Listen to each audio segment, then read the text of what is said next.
Give me that countdown, Chase. 3, 2, 1. I just want to say from the bottom of my heart, I'd like to take this chance to apologize to absolutely nobody. The one and only Cy is here, man. I'm talking about Cy the kid. Cyre's in the building, man. The Cy the kid. Cy the kid. I am Cy, but I am not sorry. It's the Cy Not Sorry show, motherfuckers. Yeah, let's get it, man. Season 2, episode 2. We sitting here with one of my favorite people, family to me, a mentor, OG, a legend, Bumpy Knuckles, Freddie Foxxx, hip hop god to me. One of the realest dudes I ever met via industry, I say, because we ain't really bumping to each other in the streets. But just ever since we met, I say we connected. I've been an open ear and sponge towards you, and I've been really excited about doing this episode for hip-hop, for me, for the brand, for what I know you could bring to the table with the knowledge that you have given me and the others. But I think that the platform that I have, it'll be great to keep that alive and hit the reset button on it. Also for O, because, you know, he respects hip-hop, got a lot to learn just like me. And I think that it's gonna be a good one. Yeah, looking forward to it. You know what I mean? So it's just a pleasure to have you out here, Bump, man. And man, you could introduce yourself to the people, hit the reset button on it real quick. No doubt. Thank you, man. My name is Freddie Foxxx. They also call me Bumpy Knuckles, Pop Duke, and I've been an MC for a long time. Define MC. I feel like a lot of people don't really know. MCing is a party rocker, the mic controller, the crowd controller of a curated space where music is played by a DJ, and you get on the mic and you rock the mic and you give the crowd something that they feel that leads them into having a great time. That's what MCs do. They rock the mic. So can someone rap and not be an MC? Oh, absolutely. Is that possible? Absolutely. For real? So it's like dancing with no rhythm.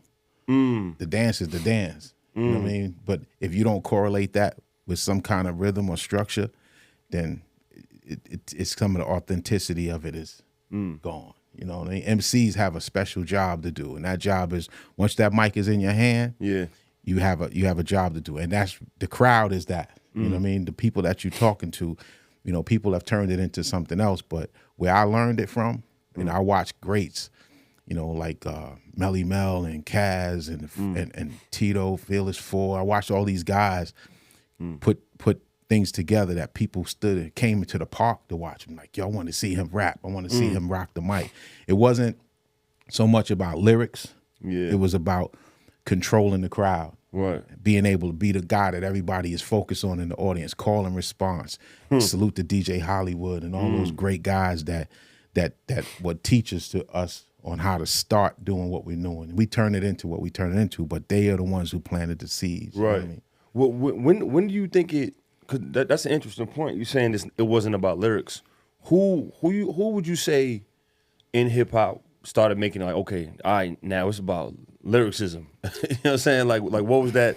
Who were those people in that time? Well, the lyric itself has always been there. You know, whether it was Busy Bee partying or in the crowds, or was somebody like let's say like the Fantastic Romantic 5 or the Cold Crush putting together routines. Lyric is always there. The art of lyricism is different. Right. It changed when it became records, though. Right. Because, you know, Sylvia Robinson and the people over at Sugar Hill who started, like, when you start putting these on, she's an R&B artist. Right. So she started bringing the element to it where, you know, this may work in the street, but when you want to sell records, you have to have subject matter and all of that. So now the lyricism starts to come into play. Okay. You know what I mean? Okay. Structure started to come into play. And that's what time frame was that?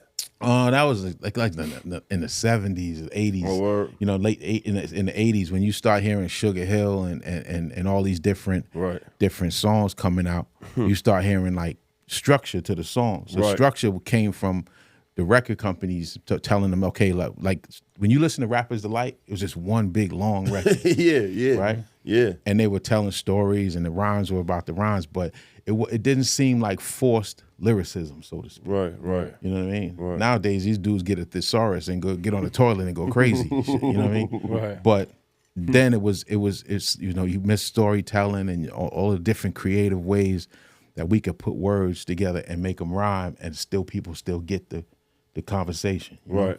Not for sure. That's what MCs do. They know how to put together something that people and it's diversity. I think a lot of the diversity real MCs have a diversity about them. Right. You know, you can do a song telling a story. You can do a song kind of bragging about yourself, and then it's never repetitive. Yeah. Yeah. So that's not an easy thing to do. You know? And I'm gonna ask you a stupid question, but for the people, what are the 5 elements of hip hop? I know DJing, MCing, breakdancing, graffiti, and beatboxing. People it's arguable beatboxing, or people I say beatboxing. Some people say it's fashion, you know. But there's different elements. Those elements to me are MCing, DJing. And DJing I say first. Let me change that. DJing is always first. Right. Had it not been for the hip hop DJ, I don't think hip hop would have ever existed. You know, a lot of people give credit to James Brown and all these people but if the hip hop DJ didn't play their records, it wouldn't have been. James Brown didn't make any intentional effort to make hip hop. He was instrumental in it because the hip hop DJ played his record. Right. And and a lot of these other guys that didn't want hip hop touching that stuff. Right. You know, but those elements of DJing, MCing, graffiti, breakdancing, and beatboxing. Right. Those are the 5 that I acknowledge.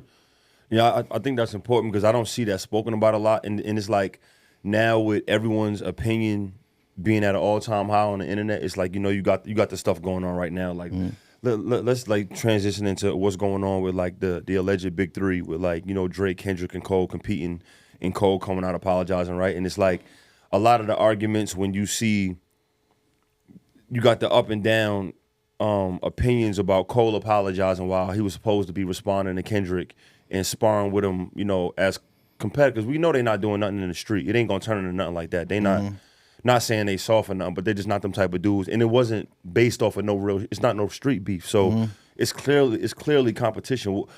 What do you think about like where the game is right now, and if somebody at that elite level, because Cole was on a good run. Like I thought he was doing a real good job recently. Like he was about to drop an album that everybody's anticipating to be a classic. He's been doing a lot of features. He's been dominating, and he's been on one of the best runs in the past year until he did the apology.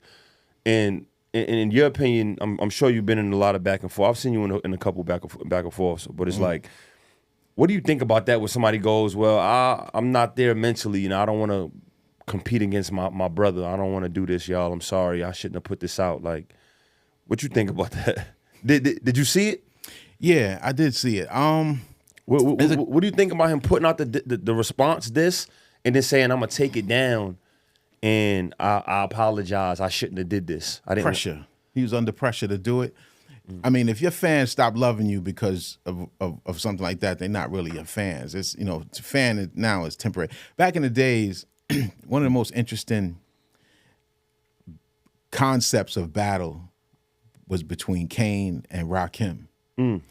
And it was always cool how they never really had a battle ever, but they would say things in their songs that made people listen closer, like, oh, he must be talking about Kane, you know. And remember, I work like a slave to become a master. Or remember, you're not a slave, because we was put here to be much more than that. Like those little innuendos and simple things back in the days, that was exciting for people to hear. Right. Nowadays, you know, people have made their opinion of the music more important than the music. So under pressure, you could be forced to respond to somebody listening to the noise on the internet. Yeah. And then when the response is not what it's supposed to be, it could force you to apologize. Because I believe I think that's what happened. I believe personally that if everybody would have been like, "Oh my God, J. Cole just body da da da," I don't think he probably would have did that. He would have did that. You know, but you know, I don't knock him for what he did. If that's his position, because you know, there's no structure. There's no battle structure. That battle should have happened on a stage with 2 DJs or 2 MCs together and bar for bar and let the crowd decide from there. They don't want to do that no That's more. how it should have happened. Though. That's why you got what you got now. When somebody's willing to go as far as, you know, what kind of shit is this? Niggas arguing over who got the bigger houses. That ain't got nothing to do with the music. With MCing, right? It got nothing to do with it, bro. Corny. It's not founded on anything other than ego. Yeah. The hunger is gone. You know, when you rap like you rich and you sound like you rich, where we at with this? You know what I'm saying? Like I like verses when they were doing because it was catalog for catalog. You know what I'm saying? Yeah. Stuff like that is what battles are built on. Battles are built on skill set. All right, let's just who'd y'all like better? Did y'all like them or did you like them? Right. If you keep it that simple, then you don't have these public plane crashes. Right. Yeah. Damn. It's too much overthinking. It's like you overthinking it. So now you got, and a lot of the beef comes in because you dealing with cats that got a lot to lose. Yeah. So if you lose a rhyme battle and then you go punch somebody in the mouth, you say, you know, it just turns everything into something that it ain't supposed to be. Right. So you're talking about guys that really should be displaying their talent and lyrical skill, and not even so much of the stuff you say. You getting into people's personal business, and if they didn't pay their taxes, and if somebody slept with their baby mother before, it was, you know, all that shit. Yeah. It just to me, it don't add up. Yeah. But when you talking about skill set, like I'm a lyricist battling another lyricist, right? And you got a DJ with me, it's different because we were talking about just earlier. Back in the days, a MC that battle had more to think about than just saying his rhyme. You got a DJ who got to play the right breaks, and a lot of cats rapped over the same thing. We were doing break beats, so you got the DJ you got to be in sync with. He got to be able to drop the music at certain points so that your bars hit harder with the crowd. When you say break beats, what's the difference? Like a break beat, like say like Impeach the President, certain break beats. Cats to go back and listen to these break beats where a lot of these producers got their drums from when they started sampling drums. Those break beats, we didn't have samplers. DJs were the ones that were playing them. The break beats were being played on turntables, and it's crazy that I'm talking to y'all, and this shit sounds like ancient times. It's the beginning of the culture that got us here. Yeah, you know, and a lot of cats don't go back and look at the history of what Kool Herc, Flash, Theodore. And it's Kool Herc. He's one of the creators of hip hop, right? He's the founder. He's one of the founding fathers. Him and Zulu Nation and all those guys. Okay. They would. This is something that we learned that started in the street to get people something to do outside of the gang and banging and all of that in New York, and seeing that happen and falling in love with a culture that takes you away from all the calamities. Right. You know, dudes were actually going in abandoned buildings and hooking up the power to the street pole and having parties in abandoned buildings, like in the Bronx. Making that shit work. Making it work, you know, making it work. But now, now everybody they just call up their rich white friend and get a budget. Yeah. You know? Right. And it's like, you know, that, but it wasn't that. You know what I mean? Just like, and who's the best? Like break dancers want to know. I can dance. I battle with break dancers battle back in the days was who's the best. Right. Let's see that. It wasn't. You know, I'm not saying it wasn't no fights. Right. But it wasn't about that. You know what I mean? It wasn't about disrespecting the other person. It was about simply showing I'm better than you with skills. Skill set. It turned into that. And now you can blame anything on your skill. You know what I'm saying? Yeah. Dudes go out and find a way to get toys, cars, jewelry, all that, and then they blame it on rap. You know? So you got that. To me, that's culture vulture shit. I don't care who you are. If you rapping and you making music, you keep it about that. Yeah. But if it ain't that, then it ain't about it ain't you a culture vulture. Right. You know. Whew, that. Yo, you walking into the game, right? Like in the time frame, because when would you say, not saying when you started rapping or started hip hop, but when did you feel like was your first foot? What year was that? Your first foot in the industry? In 80.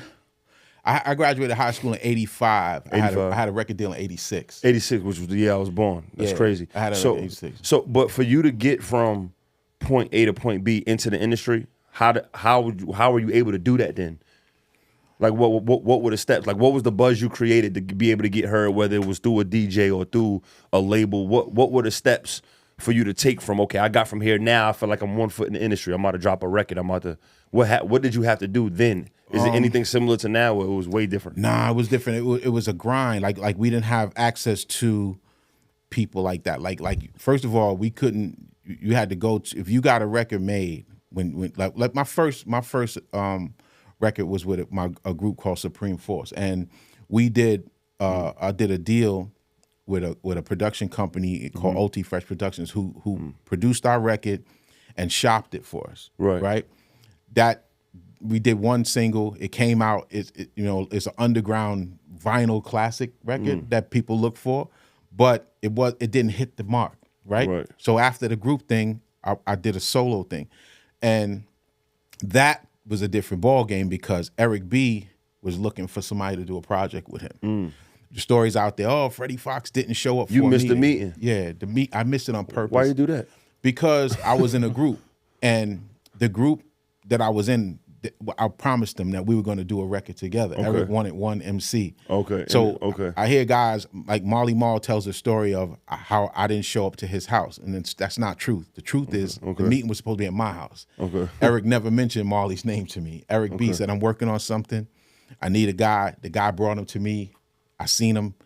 I said, all right, cool. I got something to do. We'll be there at 5 o'clock. He said, who's we? I said, me and my guys. He said, I only need one.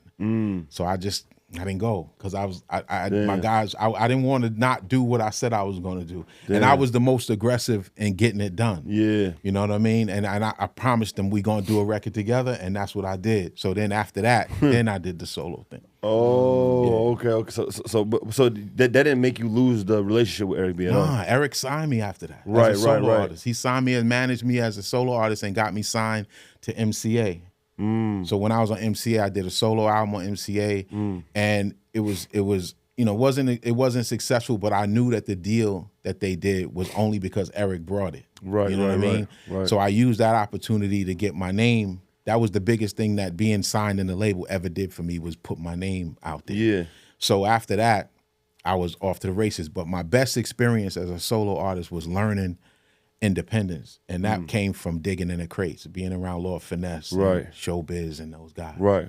You know, that was still cool and all that. Yeah, those guys mentored me. They, these guys are my age, and they mentored me on how to do it on my own. How do you keep so many relationships this long? And like the way I've seen, and I know it hasn't. I'm sure it's not everybody but I've been outside a long time, Bump, and I've always try to put myself in position to, if I do ask for something or if I do connect something, if I do it, it's like the respect that person has for me, it's like, it's so automatic. Now, I've been around a lot of heavy hitters in this game. Like, I'm talking about Bump, big dudes that's doing that thing that people think are legends and stuff, and I've seen them struggle to have respect from their peers. Yeah. Like, I'm not saying that they was disrespecting them, but the way that people talk to you is rare.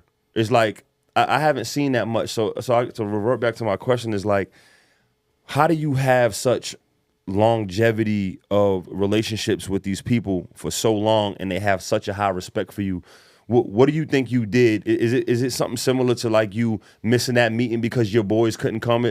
Have you been loyal for, because you stand on principle and morals above what the industry standards are. To a fault. Like yeah, but to a fault. Where though? Because I feel like in life, I feel like you're always gonna have that thing where the ones that love you, you always gonna have that safety net there in life with the way that you are. And I look up to it way higher than I look at anything that these people can glorify in this game. Like that you have is way beyond word. It's priceless. So how do you think you've maintained it? Is it just that loyalty to a fault thing because you stand on so many morals and principles with people? If I could explain it, it probably wouldn't be real. Be honest with you. I can't explain it. All I know is I follow my gut, and I do what I think is the right thing to say. I say what I say is the right thing to say, and I do what I think is the right thing to do. And I don't care what people think about it. So if when I talk about people, and some of the guys that I give props to, I don't even really fuck with them no more.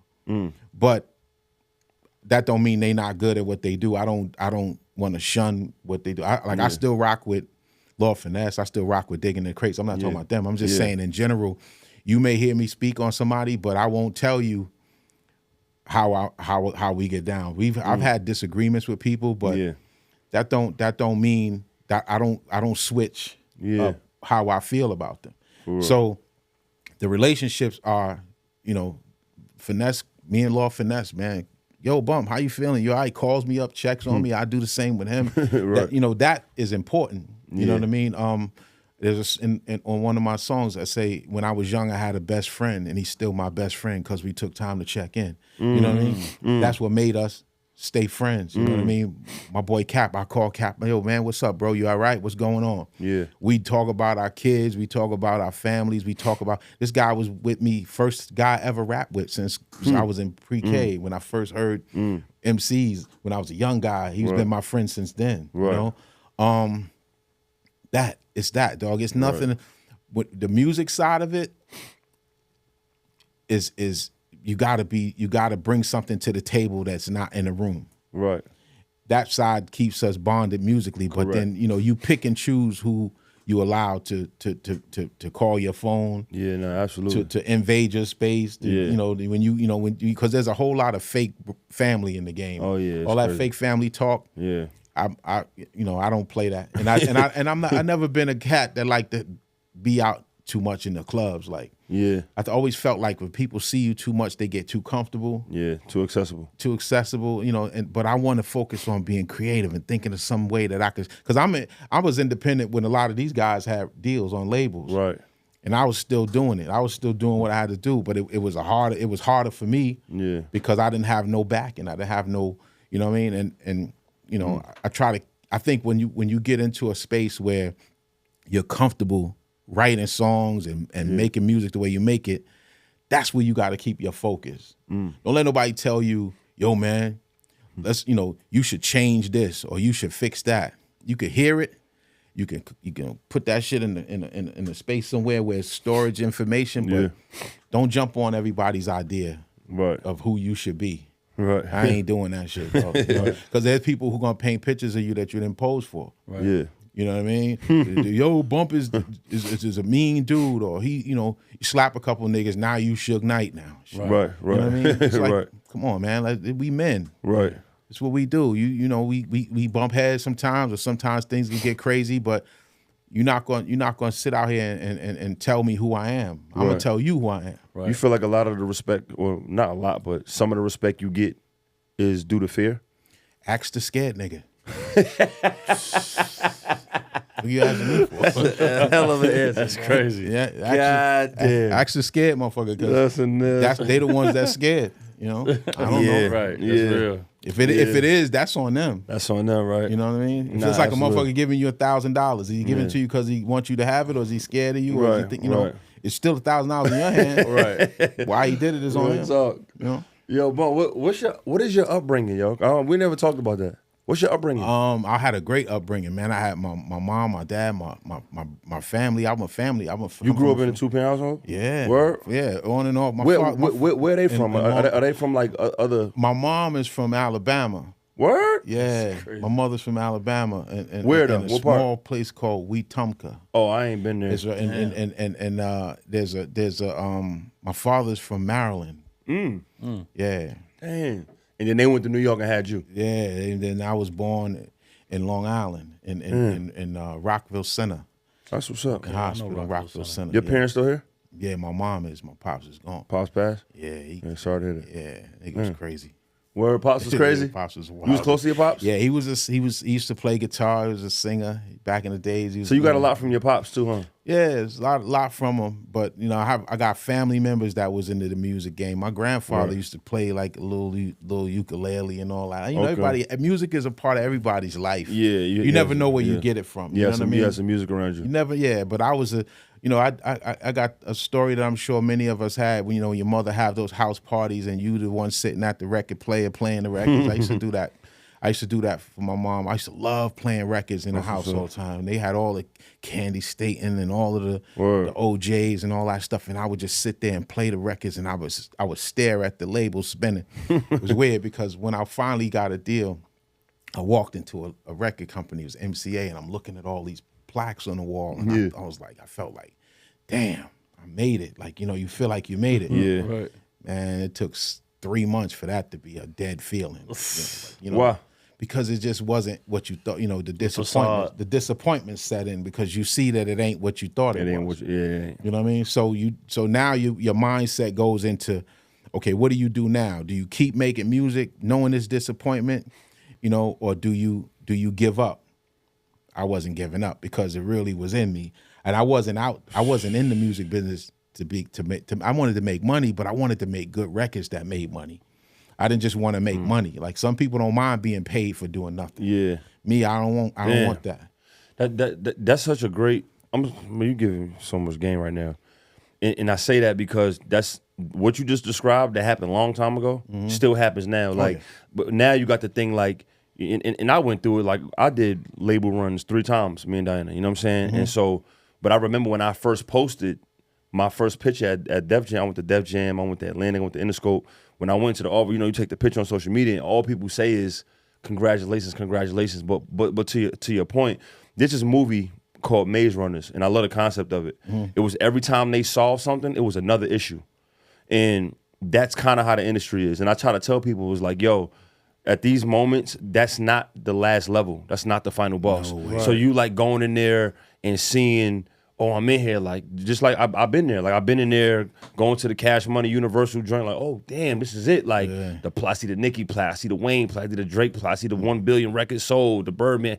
And so I'm seeing it, and then as I'm meeting the more and more people in the office, I'm like, just like the Maze Runner 1 at the end of the movie. They went through all of that to get to the end, and right when they got to the last door, they pressed another button, and the lady was like, this ain't the end. Come through this door, it's gonna be another thing, and it had to be Maze Runner 2. It was like, it was never enough. Right. It was always some extra shit I had to go through further, and it's crazy because that still goes on now. Everything you say, and some of it sounds like, oh, he's talking about some shit from way back in the day. No, this stuff's still going on. Yeah, right. It's still like everything you're breaking down is literally a path that I feel like I've had to still walk through. And it's interesting that history keeps repeating itself in that sense. Yeah. And that's a good reminder for artists to remember, bro. If you take that independent grind and you get to a spot where you get the opportunity to go major, I'm not saying don't celebrate it. I'm not saying don't post it, because sometimes the crowd might come to your concert just because, oh, he's with Def Jam now, let me come. You do it for that, but don't do it in a sense where you post that and you sitting there going through the comments glorifying the hypeness of it. No, I'm here now. Show them that, but have your clip loaded. You got to keep going. Right. Because it's so many other levels to Maze Runner 2, Maze Runner 3. It's always something else. And I just think that it's interesting as you breaking down, because even though you like, yo, it's different now, it's still a lot of similarities. Yeah, it's the same monster. It's just a different setting. You know what I mean? Right. And to me, when I did Industry Shakedown, right, that's equivalent to where you see these guys now on the internet complaining about the industry that never got in, and they'll tell you, oh man, I've been doing this for 30 years, I'm an OG. You an OG at never getting in. Because once you get in, you that's not no reason to celebrate. Right, and break down Industry Shakedown for some people that don't know. So Industry Shakedown, were you the first one to call out like execs and like Sylvia Rome and Steve Stout and Leo Cohen? Like, was you the first person to do that? I don't know. I never. You might have been. I never heard it before, but ain't no prize. Go ahead. I ain't want to cut you off. I just feel like for those who don't know, go listen to the Industry Shakedown. Bump was one of the first people to take that type of route. Yeah. Who did that? Who did that? Was that Pete Rock or yeah, Premier? It was a bunch of producers. Well, the way Industry Shakedown was made was I was doing stuff with Premier. I was doing stuff with Pete. Okay. I was doing stuff with Alchemist was on the road with us with Smoking Grooves, and he had gave me a cassette. And he was like, yo, would you listen to my stuff? And I was like, hell yeah, I listened to it. So I took it, You know, and he was doing stuff with I think it was DJ Muggs and those guys from Cypress Hill. So he even was, back then. Yeah, Alchemy. But he wasn't. I don't think he was really on like that. For real, that's one of my favorite producers. Because he was plugging up wires on the stage and built, he was setting up. He was helping them set up the stage, and he gave me a cassette. So when I got back to home, I started listening to all this stuff I had with Premier Pete and my brother Taheem. Who he came home from a Fed bid and wanted to start a label. Okay. So when he came home, he wanted to start this label. So Taheem took a few rappers that he liked, you know, and put them in the wanted me to produce them in the studio. Okay. Then he started looking for independent labels. He found this label called Land Speed out of Boston, and he went to the guy, and he told the guy, he said, "Yo, I want to put out my group." The guy was acting like, his name is Bob Perry. He was acting like, yeah, you know, like he didn't want to do it. And then my brother said, "Well, Freddie Foxxx is my brother. Right. Bumpy Knuckles is my brother." Yeah. And this hunky said, "Is he a same mother, same father brother? Or is he," you know, he asked that question. Who's a hunky? Who's my lyrical? That's old. No, Bob Perry said that. Oh, okay, okay. Bob Perry asked him. he said, "Is he a real father, real mother brother?" Yeah. So when he asked him that question, when he told me that, I was insulted. I was like, "Man, fuck this guy, man." Oh, for real? But my brother said, "You know, yo, Bump, I need this." Yeah. So he said, if that's your brother, and you get your brother to do one project with me, I'll sign you. Okay. That's the only reason I did Industry Shakedown with them. Because technically, I should have done it with Fat Beats.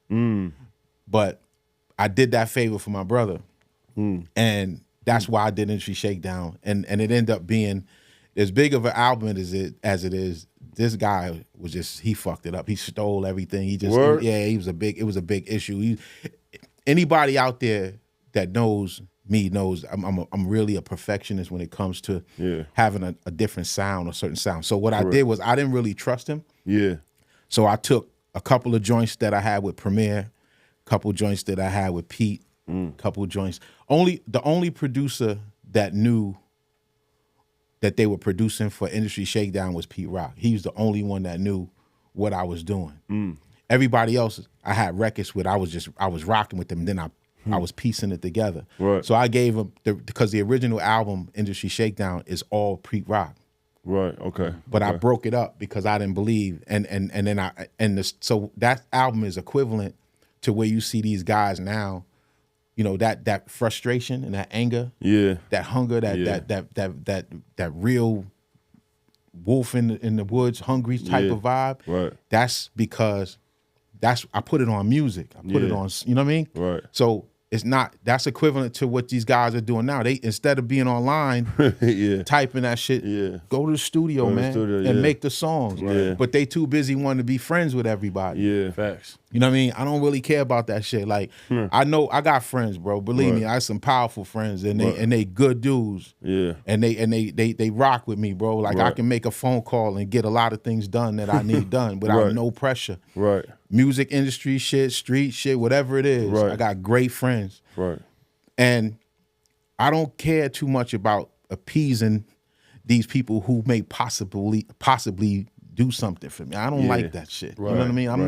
I'm not that guy. Like, so Industry Shakedown spoke to the energy that I was feeling and the disappointment that I was feeling, knowing that you going into a place where people are whispering, "Nah, don't do that with him." And then these guys look like me and you. Yeah. A lot of them. Yeah. A lot of them look like me and you, and they blocking the way for cats to have careers.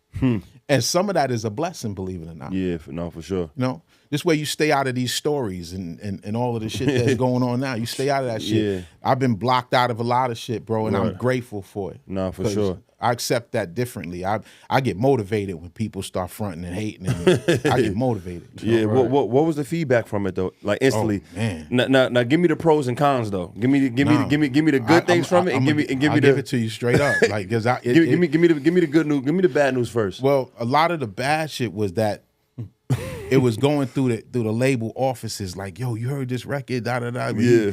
So right then and there, the doors was locked. The phone stopped ringing. Couldn't get no meetings. It was, and then I knew that. I fell on the sword. It's like the guy, it's like the guy who who knows the building is burning, but we got to go through this building to get to the other side. Yeah. I ran through the door first, knocked it down, took the burns, took the hits. Yeah. And it's like the beginning of Jerry Maguire when he writes the memento. Oh yeah, then he came to work and got fired. He came to work and they fired him for saying they should have less clients. Everybody was clapping it up for him, feeling him like, yeah, this shit real, but none of them will go work with him now. Yeah, there's guys who actually told like, yo, if you got him on your album, we not rocking with you. Word? Yeah, I got blocked off. A lot of them label dudes was shutting me down. And you got the real blackball. Yeah. Like for real. That's what it is. But I told him, how you gonna blackball me? I was born like this. I was born this way. I was born black and bald. Like you can't blackball me. You know what I'm saying? Real you talk. know, you can whiteball me, but you can't blackball me. You know what I mean? Real but talk. you can't do that. So,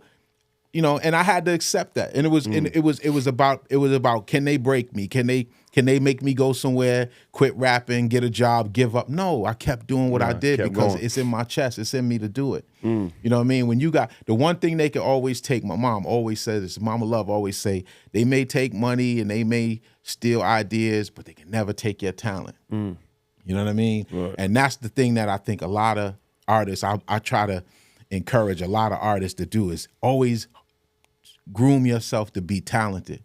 Whether you learn how to make your own music, because this way when producers get Hollywood on you and start wanting to tell you, you learn how to make your own music, you learn how to record your own vocals. Absolutely. I know with you, I used to say, yo, I send you stuff, man, you send me stuff back how you like it, you got your reverbs on it. I'm like, this is what I like. You know what I mean? That's what it is. You gotta be ready for ready for that. Yeah. You know, and that's what I did. But it was the good side of Industry Shakedown was that I had the support system of guys like Premier who toured.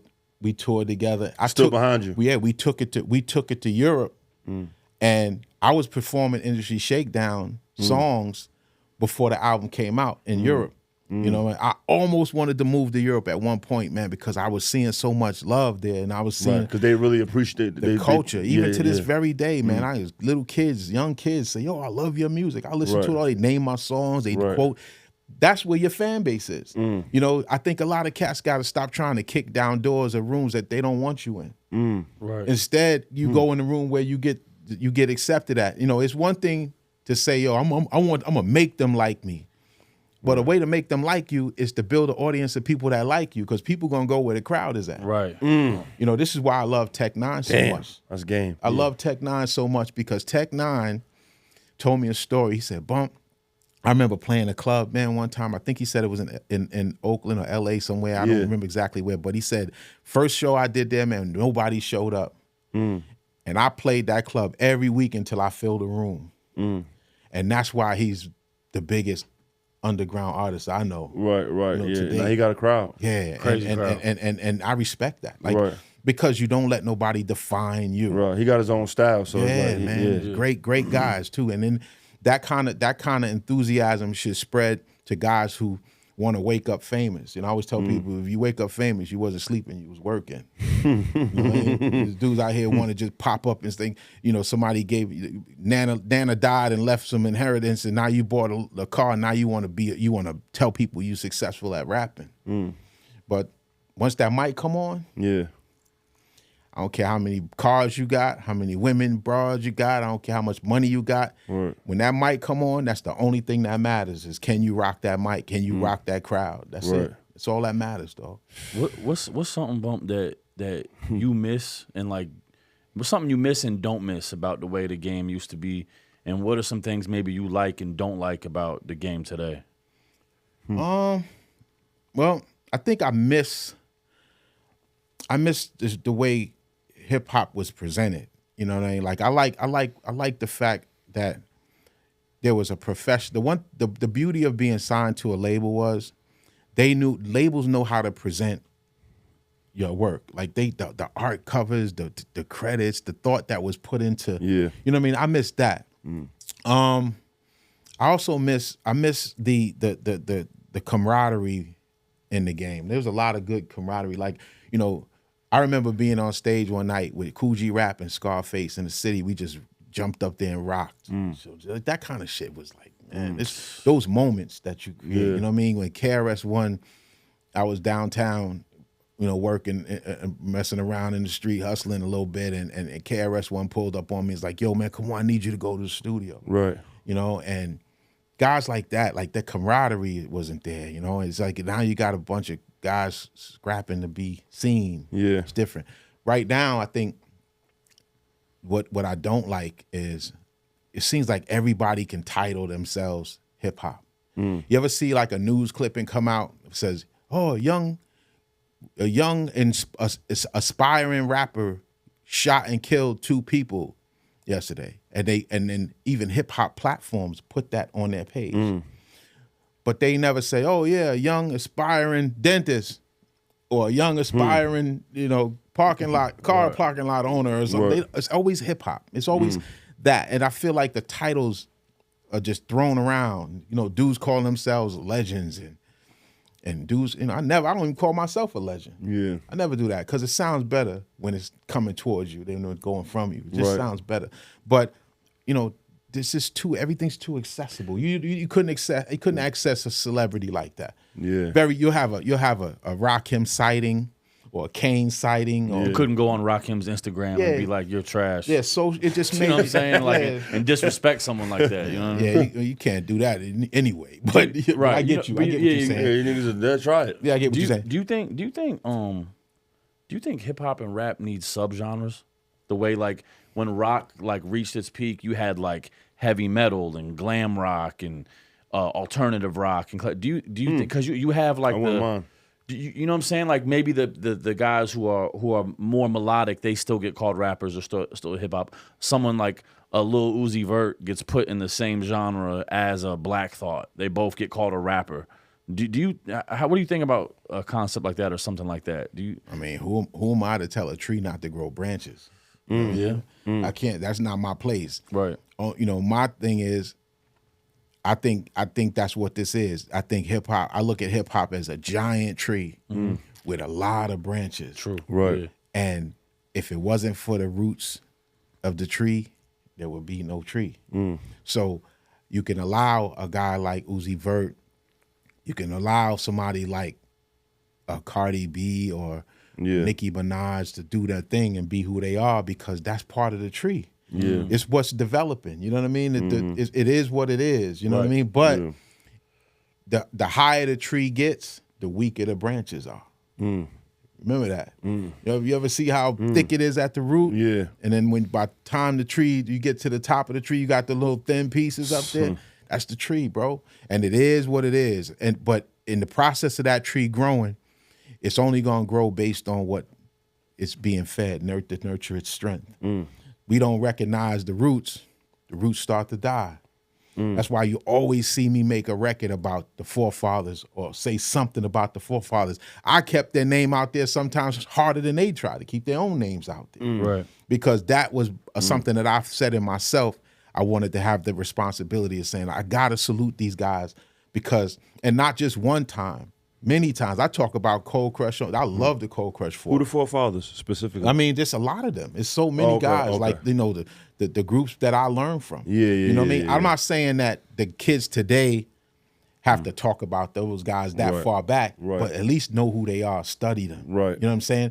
But the guys that you inspired, maybe the way to keep the name going, they should mention that in their songs, or they should mention that in their interviews. That Syrie, it inspired me, or because that way we keep a link together. Right. So when so and so Schwarzenberg tells you, oh well, why are you making a song with him? I wanted you to make a song with this guy that's a pop culture icon. Yeah.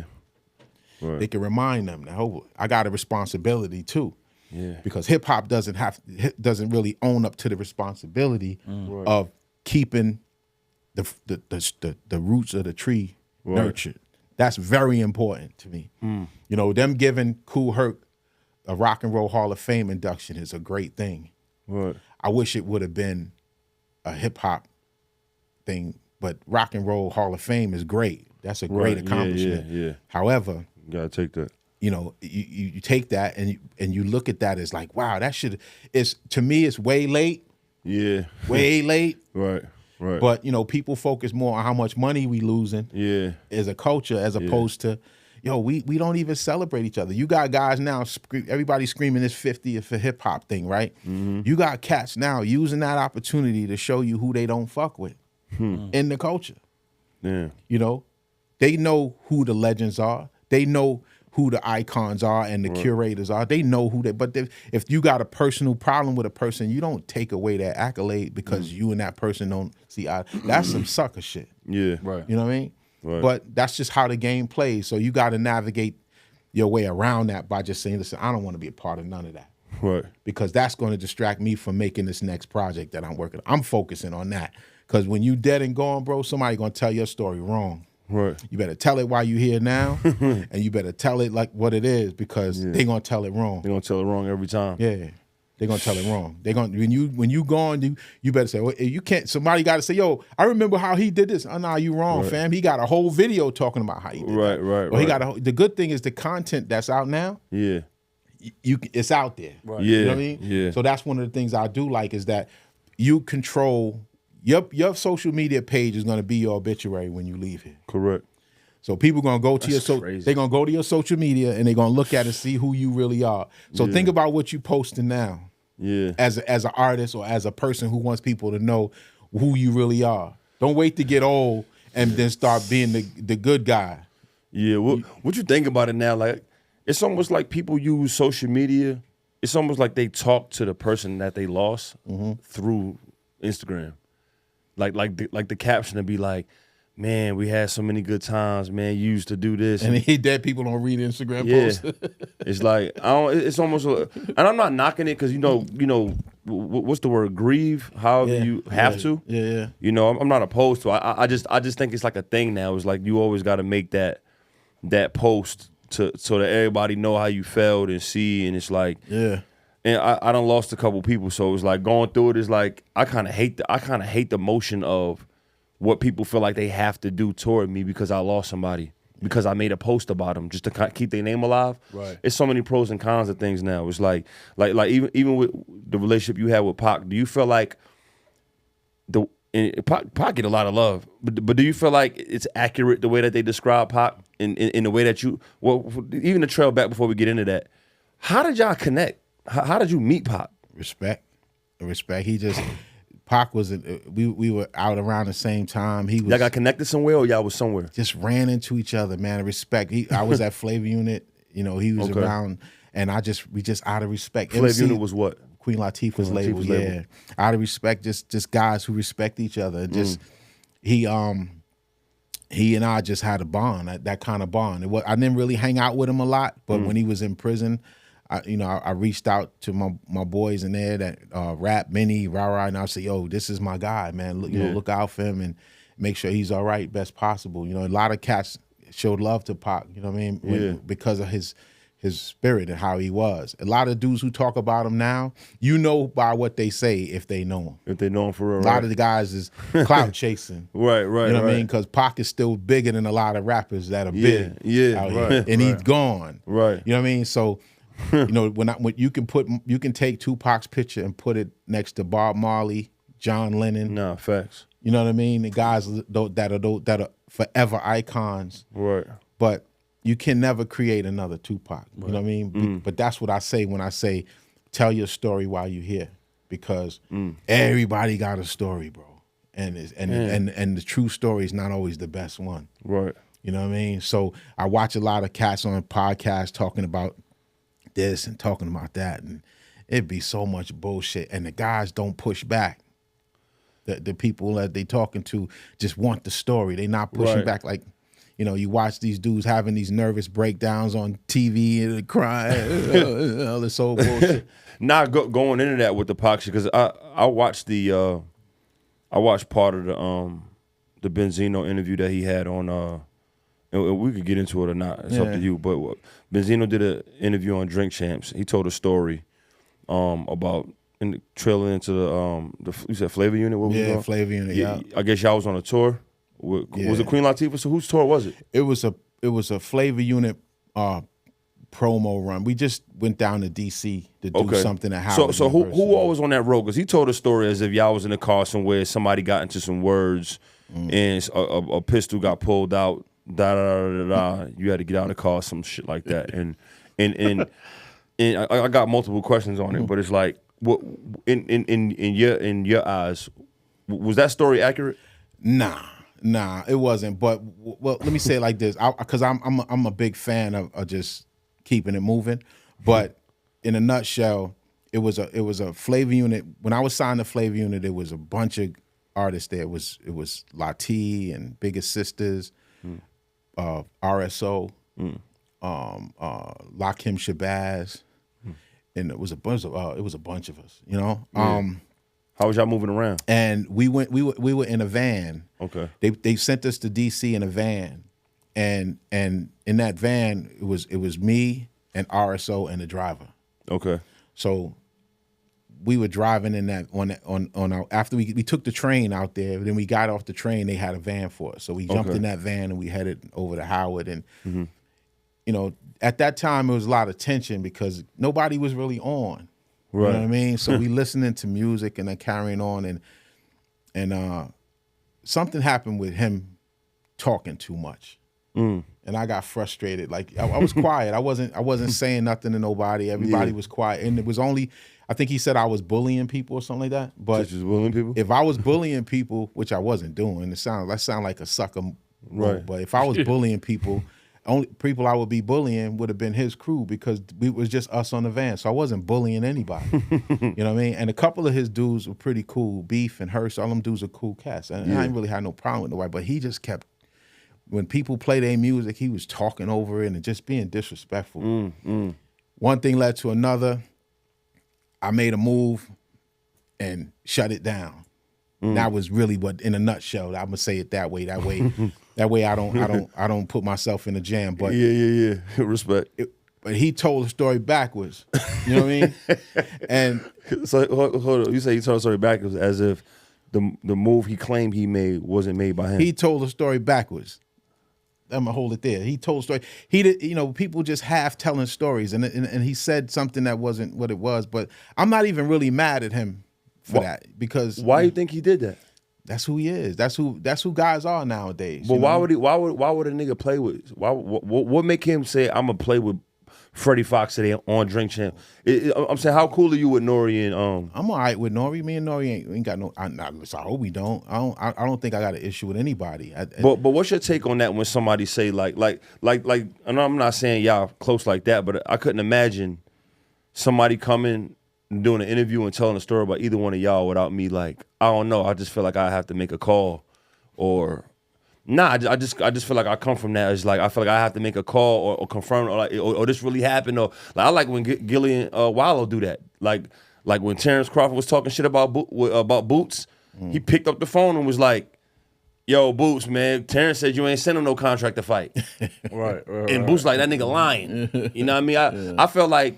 I feel like Nori official enough to do shit like that. I feel like, because I feel like your reputation's so official with not doing no sucker shit and not being so fearless. I feel like I would have had to make that call, even if I'm in the media. Yeah, I don't know if that was his responsibility though, because I think with Nori and them are now, I think they're in a space now where they give you the floor to say what you say. It's documented that you said it, and then the responsibility of the truth it belongs to time. You know what I mean? Because in time, the truth, anything can happen in time. Word. Yeah. So when, you know, I don't have to jump out the window responding to something like that. Like Benzino said, he said, "Oh, it was a rumor that Fox slapped me." He said he don't get slapped. I never said that.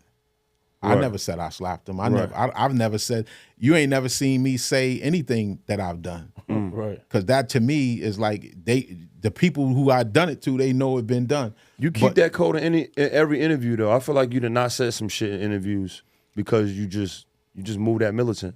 You know what it is? When you when you go far doing shit, man, and you put it. When I did Industry Shakedown, bro, and it was times when I wanted to do things or go things. It was so much. Oh shit! Don't do it. Nah, don't fuck with him. don't do that. I think it's crazy. Or, that shit is more of a hurdle to jump. You know, the older you get, man, your bones get brittle. You can't jump hurdles like you used to. So I try to stay in my lane, and I don't jump into all of this back and forth with niggas, man. I can't do that because I don't like playing that game. I don't want to play that game. I'm not gonna get on the internet and tough type with nobody. Real I'm not, talk. not doing none of that shit. I don't see you doing that. That's not me, bro. Do you even feel like it's even something where you can make a phone call, like just even if you hit Nori on a one-on-one, like, yo, that ain't what happened? I hit him. Oh, word? You talk to him? I hit him, and he said, how'd that conversation go? He said, it wasn't a verbal conversation. I hit him on a text. On the text? I said, why you let these dudes come on your show and tell these lies?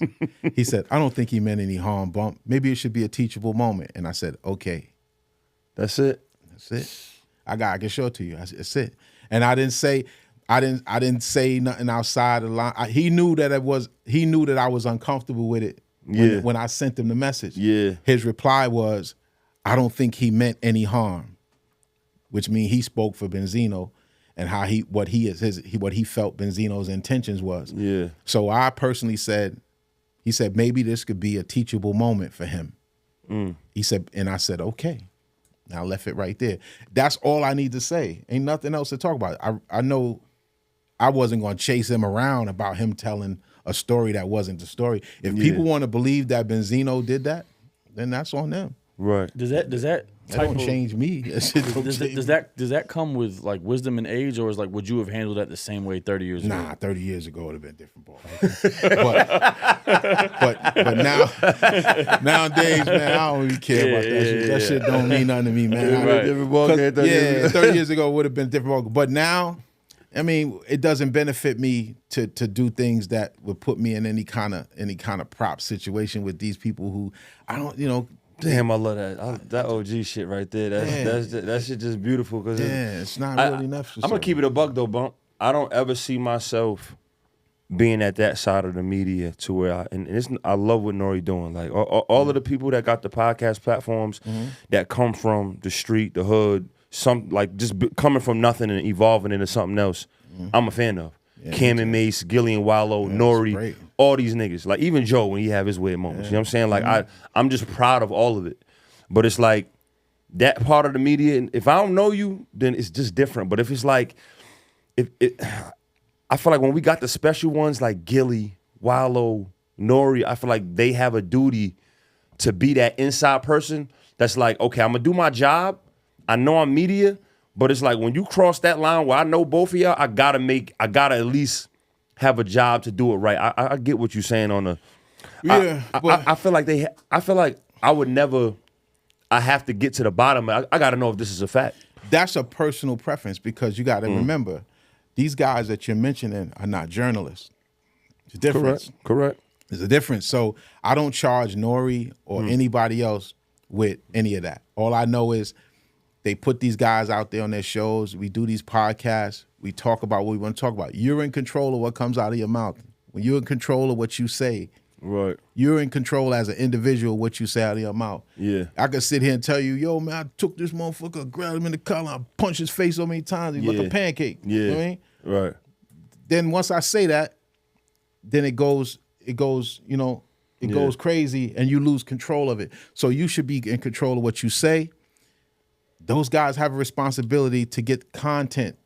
Right. That's what they do. And you're not in it for that. Nah, they're not journalists, so I don't charge them with, because a journalist will push back on some shit. Like they dig deep. You know what I mean? Yeah. You know, it's like a nosy wife or a nosy husband. You know what I'm saying? Nah, you do a good consistent job because I was even peeping like when they like with the Wendy Day situation, like you know the story that's around that. You know, people that don't know the Wendy Day, because I met Wendy Day through Diana. She was connected with her and stuff, and I got to meet her, shake her hand. But just you know the story about whatever Birdman did with her, where she facilitated their deal and she wasn't paid. You know, she wasn't paid for her work that she did. And I'm not saying get into the story because you already answered this before, but for our crowd, it's like the story is like, okay, Wendy Day couldn't collect this money. She was being ignored. Bumpy Knuckles, Freddie Foxxx allegedly went to Hot 97 or some shit like that while Flex was there. Bird was like, Bird, I need to holler at you. It's just like an alleged story that somebody pulled a gun on Bird. and was like, yo, I need you to holler at. And she told the story like that. She told the story that he was on his knees or something with a gun in his mouth apologizing on the phone. You know, I mean, Bird, my big homie and stuff too. So it's like, and then when they ask you, it's like you keep such a, it's like you don't give them what they're looking for. You don't give them what they're looking for. It's like how do you really know? It's like, do you care if the crowd wants to know? You don't give a shit. I don't. Wendy Day is a very good friend of mine, bro. She's never, Right. we never done no business. She's always been just a friend. Like she's somebody that she used to put me up on a lot of game in the music business because she knows Right. the inside. Yeah.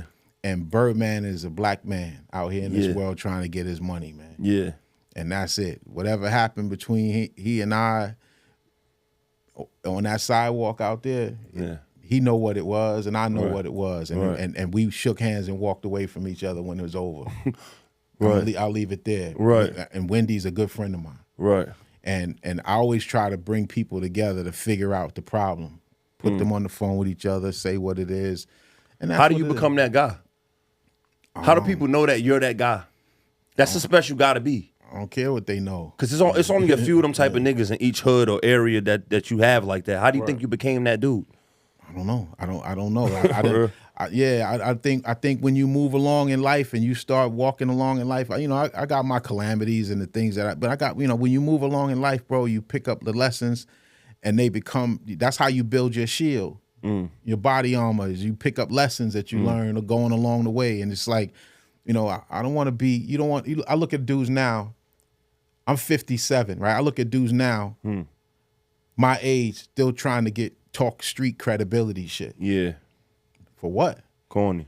Yeah, it sound crazy. Every album you got now in your 50s, you talking about busting your gun on the block. Right. You ain't had a fight in 30 years.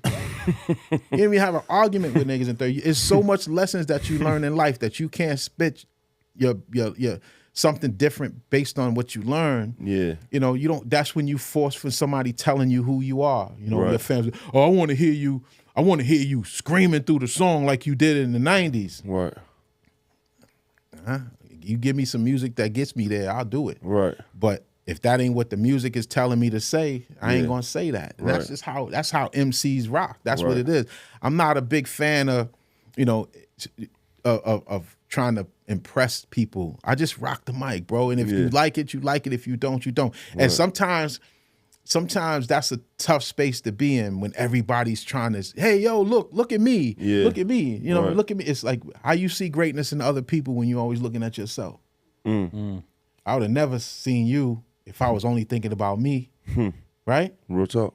I got a whole album with you that I didn't put out. Right. Because I'm not thinking about me. Real talk. You know what I mean? I'm holding it though. But Yeah.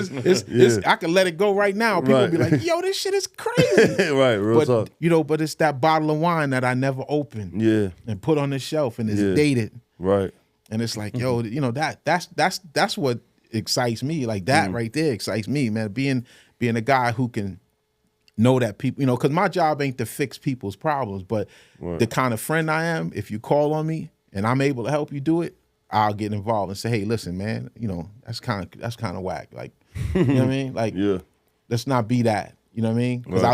I look at everybody as, I think there was a statement made about me that I disregard people if you ain't nobody. That's not necessarily true. Who made that statement? I don't know. I think it might have been, I don't remember who said it, but somebody said, yo, man, they said, Fox don't know you as somebody, they disregard you. That's not who I am. And you can't say that about a man who would give homeless people money or get a hotel for people sleeping in the snow. Yeah. You can't say that. I'm not that guy. I don't disregard people. I disregard bullshit. Right. And Facts. people that are about bullshit. You know what I mean? Yeah. But we ain't out here trying to prove who we are. Yeah. Because our Teddy Pendergrass said it, you can't hide from yourself. Everywhere you go, there you are. Right. We listen to those lyrics and we say, wow, they spitting about life. You know what I mean? That's Yeah. real life. Like, Right. think about every time you look in the mirror when you're in your house every day, what do you see? Right. Do you see who you are or do you see who you want to be? You know what I'm saying? Right. Is it two visions of you in there or is it one? Right. Who are you? Who the fuck are you? And why are you so important to yourself? Don't worry about the people who follow you. Right. People be online crying, yo, man, y'all gonna front on my album? One dude got a bad review. I seen him throw a fit on. He logged on and threw a fit online because somebody didn't like his album. Who was that? Who was that? Some weirdo motherfucker. Yo, dog, Yeah. really? Right. Yeah. Like, nigga, really? Yeah. Like, there's people that's gonna love you. There's people that ain't gonna like you. What do you care? You can't be the fan and the artist. Man, you know listen, what when I'm I put out an album, you know what I do? I let it go. Right. Because ain't nothing nobody gonna say that's gonna make me go back and change it. Right. So I let it go. It is what it's out there. I'm on to the next thing. And Correct. I'll use whatever platform I have and whatever people that follow me to show them, hey, this is what I did. Y'all check Right. this out. Every once in a while, but you don't stand there waiting to see who clapping for you. It's just crazy. It just sounds nuts. I love that formula. It's nuts. I love that. I love that formula. I've done that. But we do a lot of the same stuff.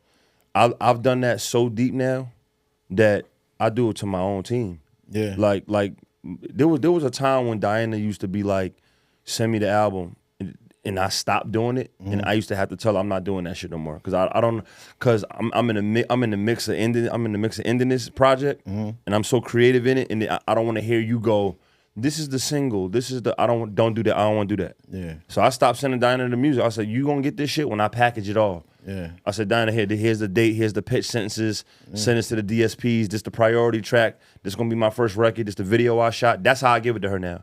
And she's learned to respect that. But at first it was, let me hear it, what I saw you recording on Instagram, let me no.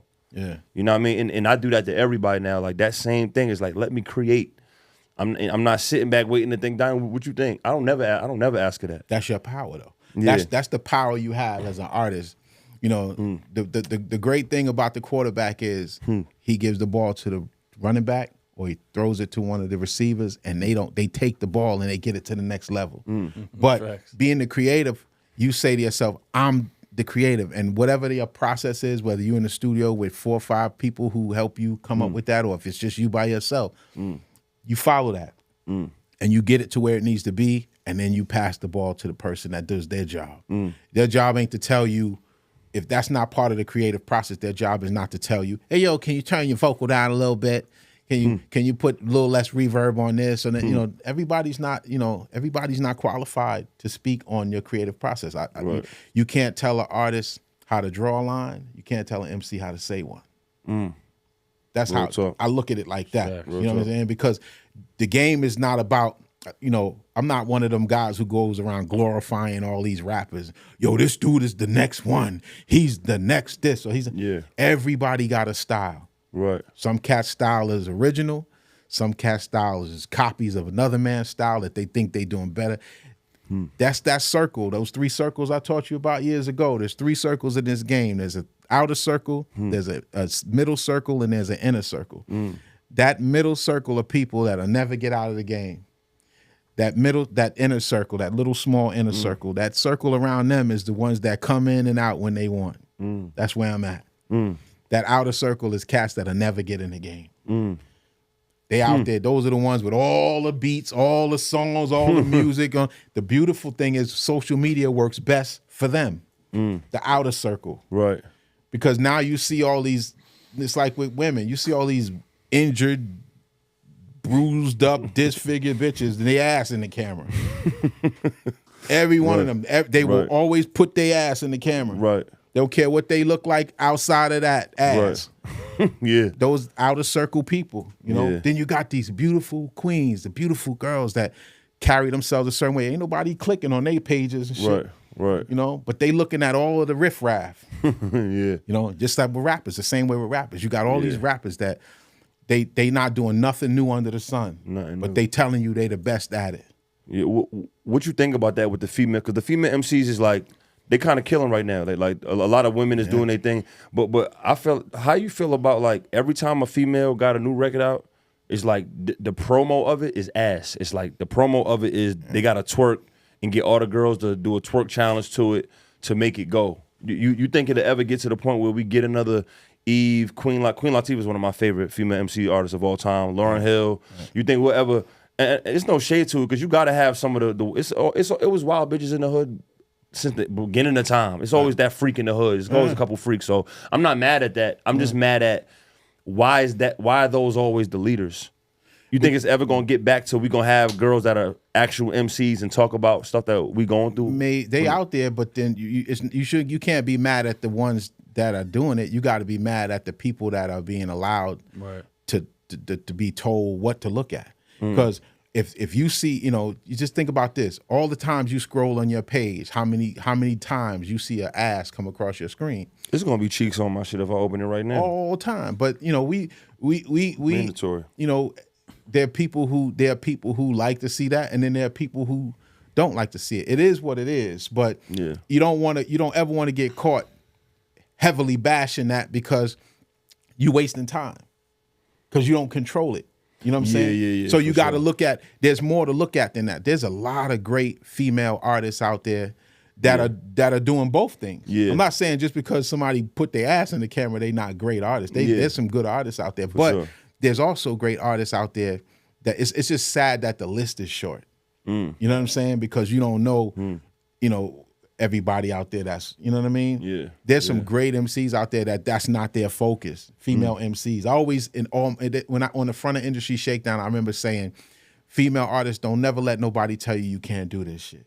I've always supported female artists because, I know what it is to work with great female artists. I work with Salt and Pepper. I work with Queen Latifah. I work with different, you know what I mean? I work with them. So what was it like with Queen? Especially in that time. Yeah, she's serious. She's very serious with what she does. And she's that's why she's where she is. But she has a great support system. Right. It's not just Queen Latifah by herself. You know what I mean? She got good management. She has good people around her. And she's always owned who she is as an MC. You know what I mean? When you call yourself Queen, you know you got to carry it a certain way. And she's always carried it a certain way. Even when but Dana's the type of person that'll get on the ball court with you.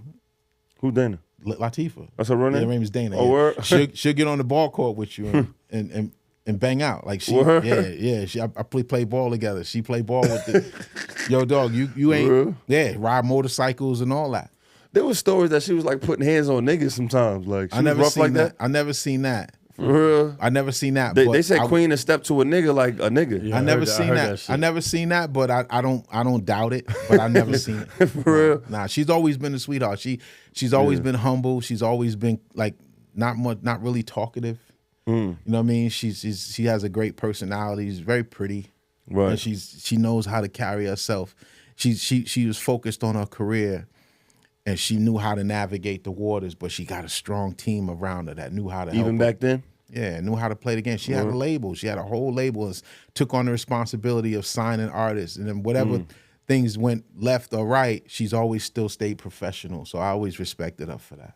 Yeah, that's what's up. Yeah, I always still respected her. Yeah, Queen got one of my Unity was probably the first record from a woman that I damn near learned word for word. I felt like I had to. Yeah. Like, you know what I'm saying? Like, not saying she was the only ill one, because there was plenty of them, but that was, I related to the record more than I should have, I felt. It was like, it hit me like a dude was rapping it. Yeah. And that's hard for women to do. Yeah. You know what I mean? Because women can go get the crowd, like I feel like Lauryn Hill did it at an all-time high. When I played her, I didn't feel like it was hard. Some female records is like, okay, she nice. Like when I hear Nicki, like I love Nicki, but it's like I couldn't ride the Nicki. I don't know, something about it. I can't put it in my car without feeling like I'm with the LGBT community or something like that. But it's like, like no offense, it's just something about it. It's just for chicks. Right. You know, like the animation, the subject matter. But like, you know, Queen, you know, Lauryn Hill, you know, Foxy Brown, like.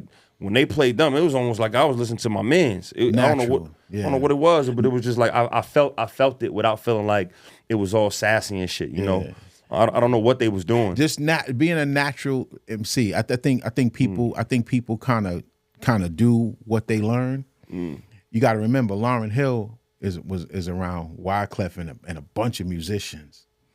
She just naturally, and I'm not saying that's where she gets it from. I just know whenever she rapped.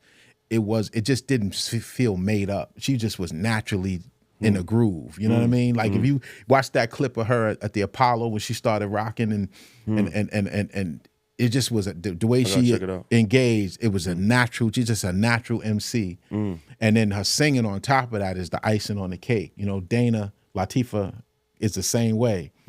she rap and then the singing is, but being around Mark 45 King, Apache, Tretch, you know what I mean? Lati, Lakim Shabazz, there's a lot of MCs around her. So you got people around you that kind of be the bumpers to keep you in line, you know what I mean? And that's what support systems do. They help develop the greatness in the artist. It's like, we got to focus more on that. When you got people around you telling you to do something that you ain't comfortable with and you do, that's not going. You ready to crash out. Yeah.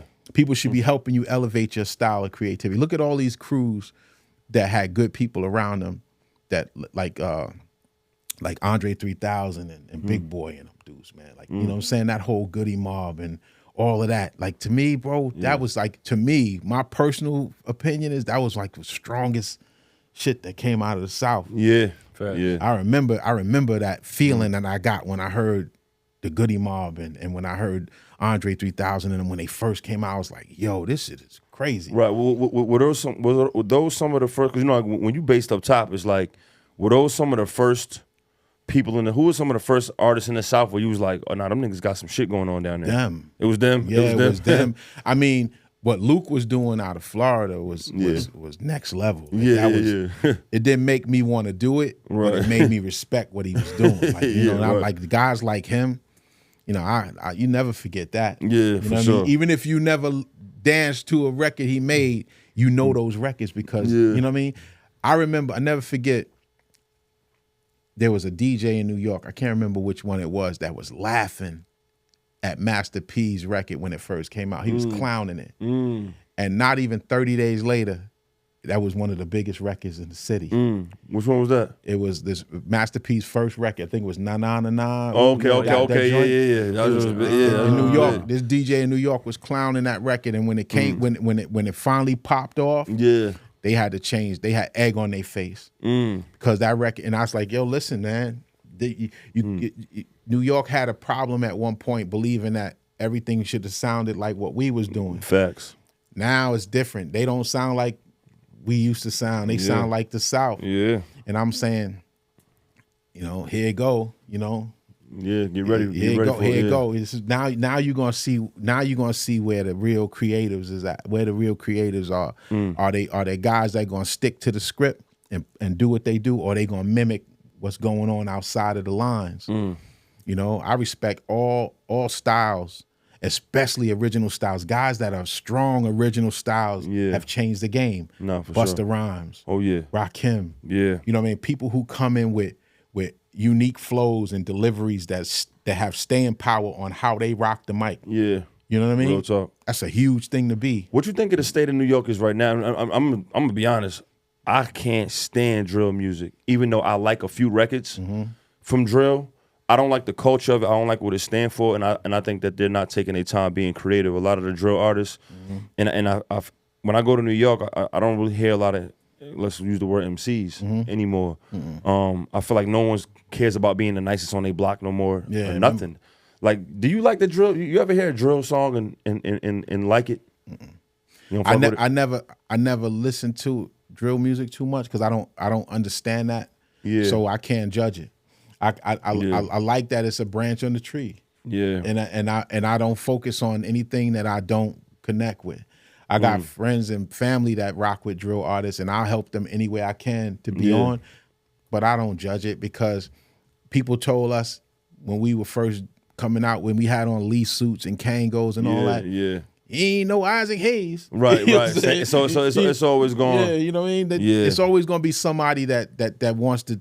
And I also feel like my responsibility as somebody that's been in the music business as long as I've been in the game is to always try to speak encouragement to people. Correct. I'd rather, before I tear you down, I'll give you advice on certain things that I think can help you take what you got to another level if you want it. That's where I'm at with it. Real talk. Yeah, because if I start gunning at these young fellas about how they make their music, then what good am I? A lot of the old cats do it though. That's them. The older cats do that though. Yeah, that's them. How many records are they putting out? These young dudes. Remember, hey, listen. What's the name of our project? Wisdom and Strength. Wisdom and Strength. The trade-off is wisdom and strength. We as old heads in the game, and I don't mind nobody saying I'm an old head, right? Because I still do this, right? I know the potholes in front of you. I know the potholes that you're gonna face. That's my wisdom. I learned a lot of wisdom. Right. These young cats, I told you all the time, yo, you guys show up strong. Correct. Y'all got the strength. If there's a trade-off with cats that been here that got wisdom and young cats that want to do it, they got strength, can't nobody tell us nothing. There's nobody that will move like a million man march every day. Right. But you can't have that when there's no trade-off. I'm not gonna sit here and bash these young cats for doing drill music or bash them for doing it. Yeah. They supposed to develop their own style of rap. Right. But if that's now watch this. I remember when Jim Jones and Dipset was out, right? They were like the young cats under us, right? Yeah. People was talking about, oh, I don't like that. Them niggas was making some dope ass shit, bro. Yeah, facts. And if you really paid attention to it, they set an era. They define that era. Yeah. These guys that's doing drill music right now are going to define this era because you don't know in the next 10, 15 years what they going to be somebody's OGs. Real talk. Does the game get thinner? Does it lose substance? Are they teaching the next generation how it go, or they are leaving them to themselves to develop what it's supposed to be? Right. That's where the foul shit starts to come in because you start allowing people in the game telling you how this go and how that go. Yeah. And you ain't telling, like when you came to do that album with me in the studio, we was, bro, it was like going to college. Yeah. For Real not talk. just for you, but for me. I was learning from you a lot of things too. Like, yo, this is the next trade-off. the trade-off. Yeah. We was there. Nah, real talk. That's a good gym though too. I've had to learn that because I had the opportunity when I was first coming up in Atlanta. When there was a time frame when like Brick Squad was having a moment, right? You know, Gucci was doing his thing. You know, Waka, Slim Duncan, they was all coming up, and I watched a lot of people before they really got their wave. Before people started sucking off and all that. Damn. Niggas didn't understand. Nah, it's real talk though. Waka and Dunk, like, a lot of people don't know. Them niggas couldn't count bars. They was yelling. They was ad-libbing over the lyrics. Like Waka would end the bar too early and start the other one late. Like he didn't know what he was doing. He landed after a while because people just related to him, and he just looked like that wild goon that made it. And that was his story though. It was like Gucci kept saying he did gangster shit, so everybody looked at him like the goon was never the main nigga. So now it made it human for everybody. Like, hold up, the nigga that's next to the nigga can be the nigga. You rarely see that. And so I say that to say is like at that time, and I'm comparing it to drill because their music was always like they was rapping about shit they was really having to do. Like, you know what I'm saying? Selling dime bags and maybe rob the next door neighbor because I don't got shit, and this the corner store in our neighborhood, but we had to steal from it. Like that was their lyrics. Yeah. You know, and it was like at that time, we was younger. We was 22, 23. So when I'm hearing it, I'm like, nah, this shit really going on. Even though it wasn't the best music, I didn't call it trash no more because I started realizing when I saw the crowd react to it, I started understanding the culture and not comparing it to fucking Nas and, you know, Jada Kiss. I'm like, I can't, it's not the same. Not the same. You know, and I've had to, when people start asking me like, damn, Si, you fuck with that, man, that shit trash. I was like, I can't call that shit trash no more. You know how many young niggas looked up to Waka and started shaking their dreads like him? Just because he was the first nigga in Atlanta to go on stage and take his head and whip it back and forth, and everybody started growing dreads for that. Niggas wasn't doing that with their dreads. Dreads was some shit you did from the islands, like some Jamaican shit. Like it wasn't, you didn't lock your hair like these little young niggas. He made them do that. Chief Keef, like all of them, they started that era. So it's like I love that you're giving me that lesson because it's reminding me to stay in that place. I think my issue with the drill music was I'm older now and I see my youngins, and I don't want to see my son and Lil Adrian and Zay and Skylar and them talking about I'm gonna spin the block on my op and shoot the block up. I don't care if he with his family. I don't like that shit. I don't like that speaking on the dead. That's the shit where I draw the line. I draw the line with the new youngins, and I'm like, yo, y'all, I don't want to see y'all doing none of this. Like, you know what I'm saying? If you, I don't want to be a hypocrite because I've been cool with Bloods, Crips, Vice Lord, GDs, but I never banged though. I always was neutral with niggas, but I never banged. And so it's like those type of things when I talk to the youngins, it's like, I try to relay that message though. It's not necessarily, I mean, they like my son might throw an NBA young boy in the back of my head. I'm like, boy, turn that shit off. But I can't do that you know, I gotta let him enjoy what he enjoy. But I'm like, nigga, just don't be rapping along to the curse words in this house. You know, he know the rules. But I gotta let them be kids. I learned from the youngest the trade off. Yeah, remember how important that is. Just think about how dope that is. That your father could take you in the studio and say, listen, you know, your son could give you a beat that he want to rap on, right? And you say, okay, you put the beat in, you put it into the system. He's behind the mic, you behind the boards. How dope is that? I didn't have that. My father didn't want to dress like me. He didn't want to hang with my friends. He was like, well, y'all go somewhere and play. Get up, my goddamn, you know. Right. He wasn't even in the mix with y'all for real. You know, the generation, hip-hop bonded generations. You got kids now who got grandmothers that know how to DJ. That know how to scratch. That know how to, you know what I mean? Just think about that. So the power of that is if you don't like a certain type of music or a certain type of sound and you don't want your kids to be totally influenced by it, you understand hip-hop culture enough to get involved. You know what I mean? When people come from an old soul music 60s, 70s background, they couldn't tell us about how to get involved in hip-hop because they didn't understand the culture either. But now you got families and grandparents and uncles and aunts that rhyme, that rap, that new, and they trading bars. I seen a daughter and a father having a beatbox battle online. I was like, imagine that. That's incredible. Imagine that. You know what I'm saying? So it's your responsibility that you could take thank God you're around to teach your son the road and say, listen, you know, you ain't never been that. So don't you go diving into that. You know, there's cats out here that's all they live all their life was the projects and gun shootouts and all that. And if they choose to rap about that and put that eye on themselves, that's on them. The music is the music, but that defines their lifestyle, and it doesn't define the culture. It just defines their lifestyle. The culture is bigger than the branch that's growing on the tree. Right. It's only a piece of it. It's not. You know what I mean? So there's so many different things to learn from the culture other than just what's hot right now. You know what I mean? It's going to take the mastermind to go back and say, yo, I want to take an old record and flip it and rhyme to that. Right. That's what it takes for people to say, yo, where'd that come from? You know, I could say some things right now about hip hop culture that you've already did. Like, what's that? Who's that? What's that? That means there's still homework to be done. Nah, for facts. Right. Lot of homework. You know what I mean? Lot of homework. We get caught in the moment of where we at now and what we got going on. But then, you know, that's why the people that sit in these particular chairs on any podcast should be informative and not so much about just talking about people. Man, they got comedians beefing with each other. Shock value. All that shit is hip hop. It's the shock value. Yeah, though. And it's more detrimental when it's not tamed. You know what I mean? It's like, who wants to listen to a conversation that don't tell somebody something to give a motherfucker something to go gossip about? Right. I ain't feeling that shit, dog. This ain't no goddamn beauty salon and shit. It be the headlines though. I was telling them on the last episode with Diana. He asked a great question. Was like, "Yeah, you think artists still need publicists?" And I was just telling them, it's all about these publications. They want something. If you're not that top of the elite, they vultures with it. You know what I mean? So I was giving them the story about how I did a run one time in LA. When I first did the Cash Money shit. But there was rumors about me allegedly writing for Drake because I was around Quentin Miller. And the first song Quentin Miller released was with me after the rumors went out.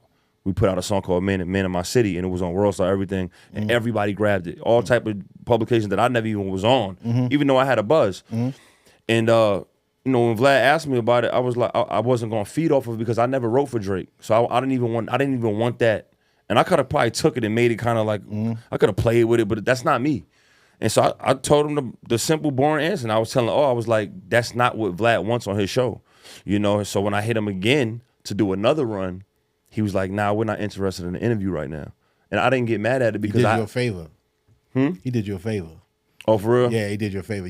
When you know somebody is trying to pull something, a side of you that you don't want people to show, negative side of you or talk, man, those are the skip overs for me, bro. Right. Because that shit is a dead end, and that popularity based on that type of shit is always a bad look for you in the end. You know what I'm saying? Because you want to be known for what you do. You got so much greatness in you, bro. I mean, just songwriting, and women love your records, bro. Right, for sure. Appreciate it. I used to watch you, Yurt, Yeah, all day. I used to watch you do your shit, dog, and All I was day. like, look at my guy. Yeah, He's on right. his game. So Right. that, you know, and you feel proud knowing that you've seen something that everybody else, every time sometimes you'll put up a post and you'll show me your skill. When I sent you the Sway in the morning, bro, Yeah. you made me proud, bro. I'm Word, talking no about doubt. real proud, bro. Appreciate Sway that. called me and said, yo, Cyree's a beast. Yeah, appreciate that, man. You know what I'm saying? Like yeah. that's what my responsibility is to guys that I see that have talent. But for you to connect it though is like, and I told a couple people, the story of that and goes back to me telling you your relationships. Mm-hmm. You know, Sway is somebody that I watched from afar have some of the greatest interviews I've ever seen. Yeah, some of the greatest moments. I mean, you gotta think, probably top 3 moments in hip hop was Jay-Z and Nas. Like he was the person that was in the room with them when they spoke about the whole battle and everything. And so, but how you put it together, I was in South by Southwest. You know, you made a call, and just to let you know that chain reaction was, you made a call to put me in a room with Sway. He invited me over to have lunch, dinner with everybody. He was sitting with a bunch of heavy hitters at that table. Yeah. Me and Diana walked down from 6th Street to 4th Street. We sit down like, yo, Bump vouch for you. You know, you family. Like instantly. Like, and it didn't sound industry though. It sound like he looked me in the eye, was like, you're family. Let me know whatever you need. Bump said, you're family, and that's what you are. And you got to think, at that table, Greg Tees was there, another behind the scene dude who run a lot of shit at Apple. And a lot of the things me and Diana were able to do on Apple and playlist high and be on the front page of things was because him and Sway are both from like the Bay Area, some shit like that. And he vouched for me at the table. And we've had that relationship since that day. And that all came from the work Bump put in, from his face card and reputation, why that shit's so important. And that put the pressure on me for hip hop to say, I can't fumble on this. Right. So when I went up there, I'm like, I'm prepared. Like I'm Sway up respectfully, I'm not gonna stop until you turn this beat off. Cause Bump sent me here. And I'm not even worried about comments. I'm not worried about my cousin in there saying if I'm nice, he gonna take it back to the Ville. I'm worried about Bump texting me and saying, little bro, you did justice. Yeah, you definitely did. You represented. And that's all I cared about at that moment. Yeah, you know what I mean? And it was like, you being able to do things like that, that's the trade-off. That's the wisdom and strength pass-off. That's the passing the baton over to the next generation. It's like, you're so pivotal for hip-hop that every time I take a step up, I got to do something with you.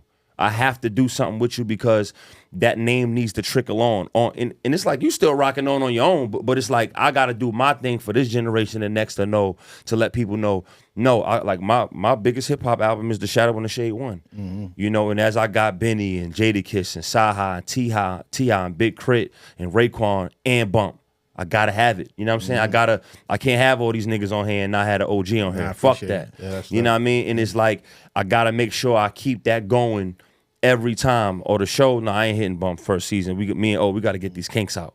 Nope. Season 2, and I know we got our reps. We got enough shots up. Now I know I can spar with the guard. You know what I mean? So it's like, that shit is so important, Bump, like that we do those type of things. And you have made those type of things. I always just want to say, I can't say thank you enough. It's like, it's not words for it. Listen, you know what I mean? If it wasn't nothing there, I would have never reached out.